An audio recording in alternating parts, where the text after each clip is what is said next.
Hello everybody, in this video I'm going to show you the LG Webos Emulator.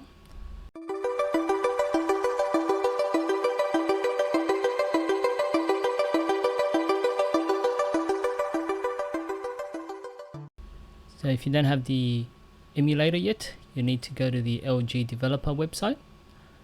You need to sign up with your LG account.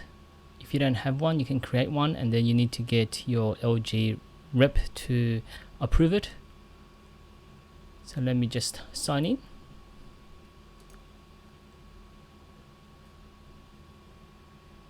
Once you're signed in, there's a section here for SDK. So if you click on the emulator link, it will take you to the emulator page where it will describe you how to install it and use it. So there's the description here of where to change the SI server settings. I've created another video for that.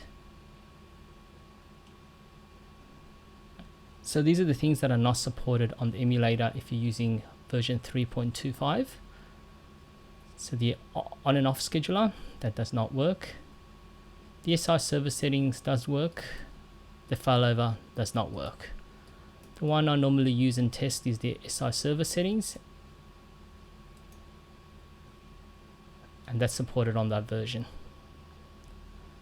Here's a list of things that are supported, some of the features that are supported on the emulator versus the real device. As you can see here, is very limited on what is supported, but the main ones that we normally use are the APIs, the proxy settings, some of the video tags. The only way to test it to see whether all these features work is to actually test it on a Webos Signage device.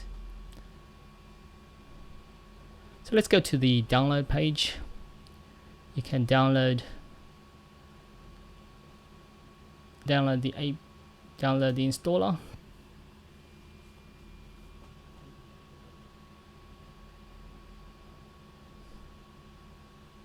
So you can download the minimal version here.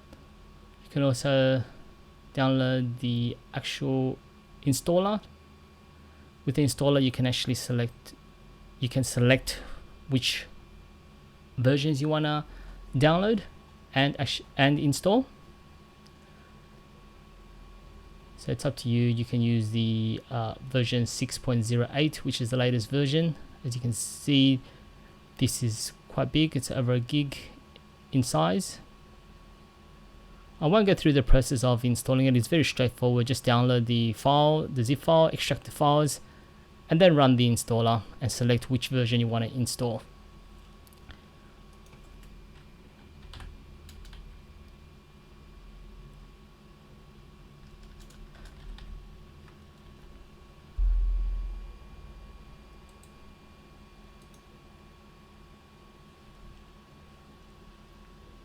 There is the component manager. So when they install the software,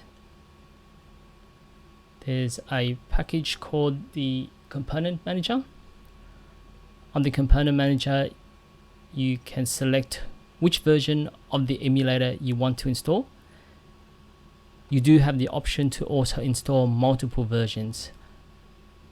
I've installed version 3.25 and version 4 and version 6 all on the same computer. You can run it simultaneously as well. So this is the component manager. You can install all these components. I didn't bother with installing some of the older versions of the emulator since we don't have actual hardware to test it with anyway. Let me show you the emulator itself. So I've got here version 6.08. I'll just run that. You will notice that the emulator uses VirtualBox, which is part of the Oracle brand.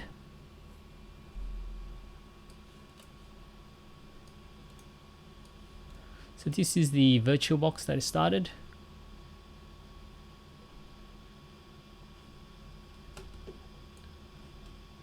This is the virtual remote control. So it's like having a physical remote control where you can change the settings, press the menu buttons, and so forth.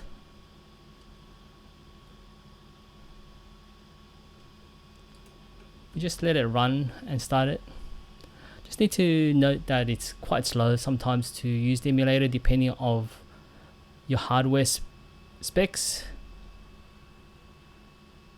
Obviously, the faster your device on your computer, the better.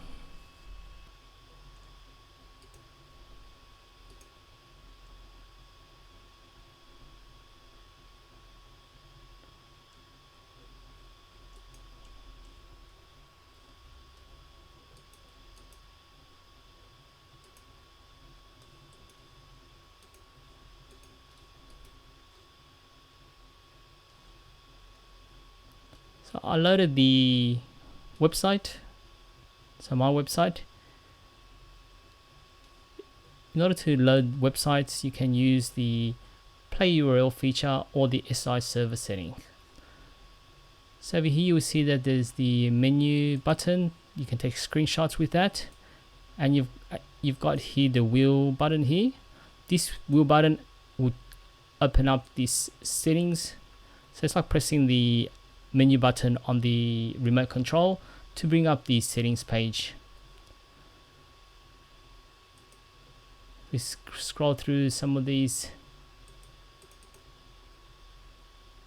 You got the general tab where it will tell you what language you're using, but you can change the time and date, set the power settings. Let me show you the power settings, what some of the features. It will not work on the emulator, but on a real device you do have these options where you can set the changing the power on status. I normally change the power on status to PWR, power on, so as soon as it detects that there's actual power connected to it, it will turn on the screen automatically.